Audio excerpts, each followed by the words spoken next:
Hello, hello les amis, j'espère que vous allez bien et que vous passez un très très bon week-end. Vous le voyez, aujourd'hui nous allons causer Pokémon. Souvenez-vous, il y a quelques mois de cela, je faisais ces superbes constructions en briques Megablox et j'en disais le plus grand bien. Je les trouve vraiment extrêmement réussis, surtout ce Bulbizarre qui est vraiment trop beau. Et que dire de ce Dracofeu?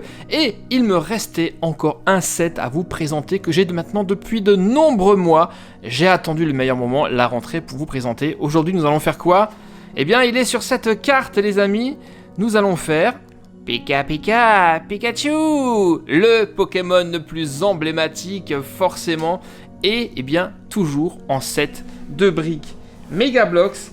Elle est juste là, la boîte, regardez. Et contrairement aux trois autres derrière, cette fois-ci, nous allons faire quelque chose de beaucoup plus grand. On va construire un Pikachu géant avec, vous le voyez, les 825 pièces de ce set Mega Construx Pokémon.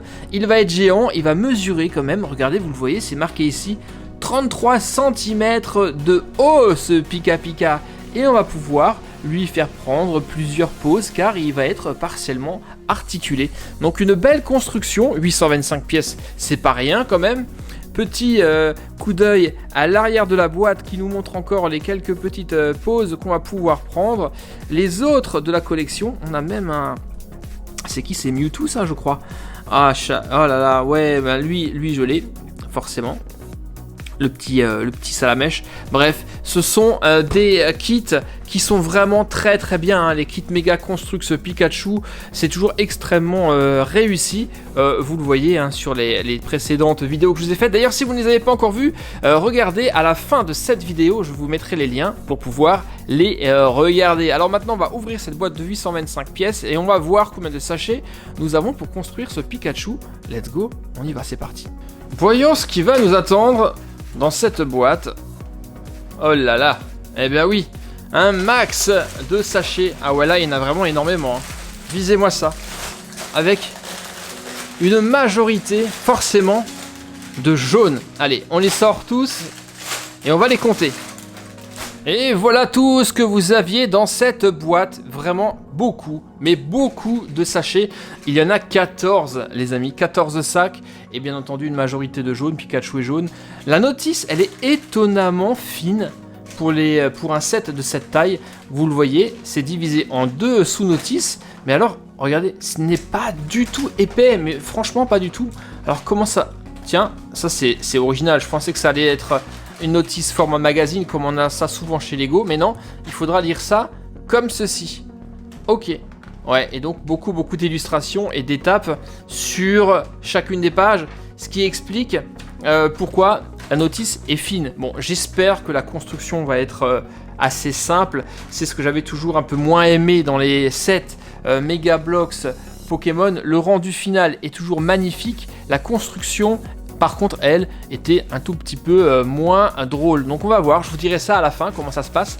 On y va, on commence avec les premières étapes et je vous fais ça comme d'habitude en version accélérée. C'est parti, on y va, let's go. Alors, un petit mot sur les briques Megablox utilisées dans ce set. Au niveau qualité... Eh bien, je dirais que ça va. C'est au toucher, c'est plutôt pas mal. Mais je dirais que comparé à ceux que je connais et ce que j'ai déjà fait précédemment, hors Lego étant bien entendu la référence, je dirais que ces briques s'embriquent de manière un peu plus difficile que la concurrence. On a besoin d'appuyer un peu plus fort pour que l'ensemble tienne les uns contre les autres. Les briques n'ont bien entendu pas de marquage, hein, sur les petits studs. Mega Construx, c'est marqué entre. Je dirais juste qu'on est peut-être un cran en dessous de Cadabrix. Vous vous souvenez, Cadabrix, j'avais fait le Humvee et la 2 chevaux. Là, c'est bien, mais là, par exemple, vous voyez, il faut qu'on appuie assez fort pour que les briques rentrent les unes dans les autres. Voilà. Mais sinon, je suis certain que la construction en elle-même va être super top.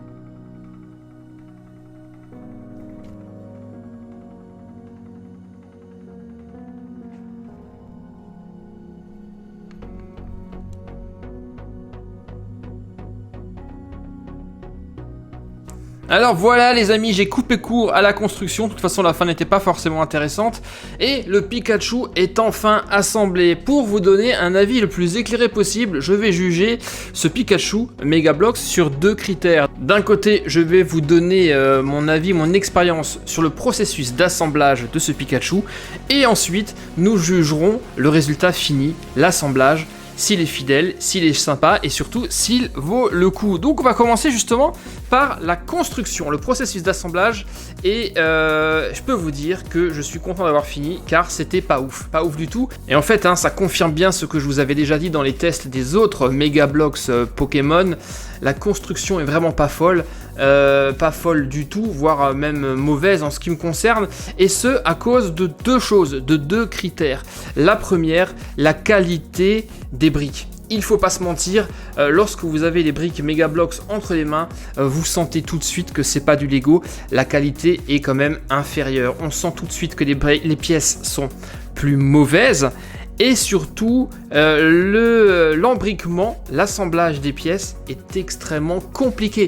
Par moments, vous allez devoir presser extrêmement fort, j'ai d'ailleurs mal aux mains, pour pouvoir assembler correctement les pièces les unes avec les autres, alors qu'avec Lego ça s'en fiche, voilà, vous n'avez pas besoin d'appuyer comme un bourrin. Et malheur à vous si vous vous êtes trompé, car le démontage est quasiment impossible, en tout cas voire très difficile, surtout que cet outil de démontage n'est pas très efficace non plus, il est extrêmement souple. Et c'est vraiment dommage car Megablox pourrait améliorer ce point-là en fournissant des briques de meilleure qualité. Pour vous dire, mon chouchou du moment qui est la marque Cadabrix est au-dessus de la qualité de Megablox. Cadabrix c'est égal à Lego, vous ne voyez absolument aucune différence. Or là, quand vous les touchez, vous les manipulez et vous les assemblez, ici, la différence, vous la remarquez et il vous arrivera de pester tellement des fois les assemblages sont complexes et difficiles vraiment à mettre en œuvre.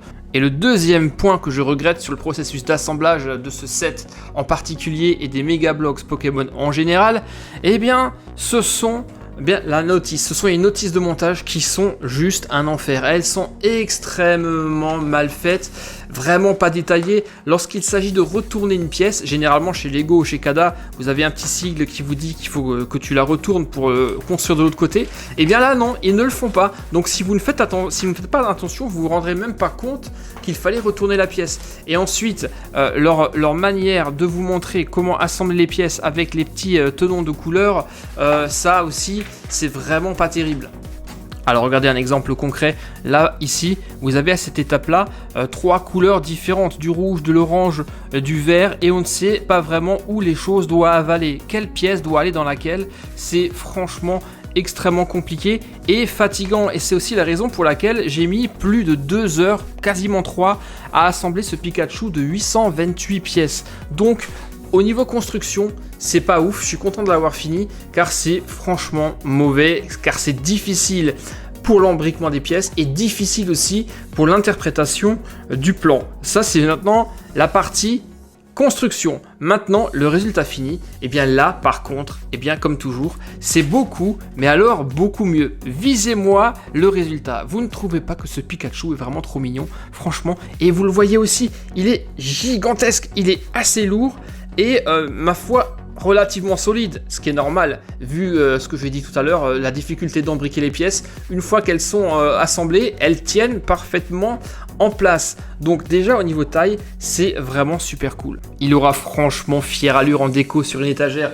Regardez par exemple la taille des autres Pokémon que je vous avais fait, et là vous vous rendrez compte de la différence. Il est super classe, et en plus, ma foi, il est articulé. Vous allez pouvoir lui faire prendre plusieurs types de poses. Donc les oreilles, vous allez pouvoir les mettre comme ça, les mettre en arrière, en position d'attaque, les bras, les pattes avant, les pattes arrière également, et la queue, vous allez aussi pouvoir justement l'orienter comme vous le souhaitez. Et il est même possible par exemple de faire la position de Pikachu à 4 pattes lorsqu'il court. Regardez, vous le mettez comme ça, hop, hop, et là, la queue en l'air, et nous avons ici un Pika Pika à 4 pattes. Donc ça, je suis fan, j'adore, il est vraiment très très classe, et je suis certain que les fans de Pokémon devront aimer également. Ce set là, finalement, vous ne l'achetez pas réellement pour la construction, pour le processus de construction qui ne vous procure, tiens, une pièce qui est partie là, qui ne vous procure aucun plaisir. Moi, pendant ces 3 heures, vraiment, j'ai embriqué les pièces sans réfléchir, sans même savoir ce que je faisais. J'embriquais machinalement, juste, j'avais qu'une envie, c'est que l'ensemble se termine. Non, vous achetez ça pour le résultat final et pour la déco, et là, vous allez vraiment être très très content, car également, petite remarque, il n'y a aucun autocollant sur ce set là. Toutes les pièces, que ce soit la bouche de Pika, les oreilles, le dos rayé, tout ça, ce sont des pièces tampographiées. Donc ça, c'est plutôt pas mal et ça rattrape un tout petit peu les défauts de construction et la qualité des briques de ce set. Alors oui, il y a quand même une chose que j'ai énormément appréciée sur ce Pikachu Mega Bloks, et Lego devrait en prendre de la graine, c'est le dispositif au niveau des articulations. Vous le voyez, comme souvent, hein, chez d'autres marques également, vous avez ici une boule, une petite rotule. C'est également le cas chez Lego, mais le problème, notamment chez Lego, c'est qu'au bout d'un certain temps, ici une figurine Star Wars, hein, le Captain Phasma, à force de le manipuler, eh bien, il commence à y avoir du jeu dans les boules et finalement ça ne tient plus et ça bouge vraiment super facilement, et ça c'est vraiment dommage car on ne peut plus réellement utiliser les différentes positions qu'on voudrait faire. Et bien Mega Bloks a trouvé ici un système hyper astucieux pour éviter ça. Je vais vous démonter le bras de Pika et je vais vous le montrer. À l'intérieur du logement de la rotule, on a dû installer, vous le voyez, un petit patin en caoutchouc. Donc ce petit patin, il fait quoi? Eh bien, quand vous l'installez là, il y a de la retenue, il y a du frottement sur la boule, et ce qui fait que, eh bien, ça ne sera jamais lâche comme ça peut l'être sur un set Lego avec le temps. Et ça, je trouve ça très astucieux et je ne l'ai jamais vu chez Lego. Lego, vous devriez en faire de même. Bon, alors, et pour conclure, qu'est-ce qu'on en pense finalement de ce Pikachu? Eh bien, au final, tout n'est pas acheté. Même quand un set est mauvais, eh bien, il y a toujours du positif. Un set peut être mauvais au niveau de la construction et beau au niveau du design. Ou le contraire, eh bien, lui, il est dans le premier cas. La construction est une catastrophe, la qualité des briques est extrêmement moyenne, tout comme la notice d'assemblage. Mais quand on s'accroche, le résultat final, eh bien, vous le voyez, il est à la hauteur de vos espérances. Il est vraiment très beau. Donc, si vous êtes un fan de Pokémon, pas forcément de briques, mais que vous souhaitez avoir un super Pikachu en déco chez vous, eh bien c'est peut-être un set qu'il faudrait envisager d'acheter. Quant à son prix, il est relativement doux, il coûte 60 €, donc 60 € pour 825 pièces. Le rapport qualité-prix est plutôt bon, même si, au risque de me répéter, les pièces, les briques auraient pu gagner légèrement en qualité. Voilà, maintenant les amis, j'aimerais savoir ce que vous en avez pensé. Vous aimez les Pokémon? Vous aimez les Pikachu? Eh bien, dites-moi tout ça juste là, sous la vidéo, en bas, dans les commentaires. Moi, eh bien, je reste un peu sur ma faim, parce que je vous l'ai dit, j'ai pas forcément aimé de le construire, c'était plus un calvaire qu'un plaisir, mais finalement, je trouve que le résultat final est plutôt pas mal. Si je devais lui donner une note sur 10, je lui donnerais un petit 6 sur 10. Voilà, il a la moyenne. Et le fait qu'il soit articulé et le fait qu'on peut lui donner en fait plusieurs expressions, ça aussi, c'est extrêmement sympathique. Bon les amis, maintenant c'est à vous de jouer, vous savez ce qu'il faut faire, les commentaires c'est en bas, le petit pouce bleu ça me ferait également plaisir. Si vous souhaitez voir les vidéos des autres 7 Mega Bloks Pokémon que j'ai fait et qui sont derrière, eh bien c'est tout simple et ils s'affichent quelque part sur votre écran. Merci à tous les amis et je vous dis à très bientôt pour de prochaines aventures sur Super Héros et compagnie bien sûr. Pika Pika, bye bye.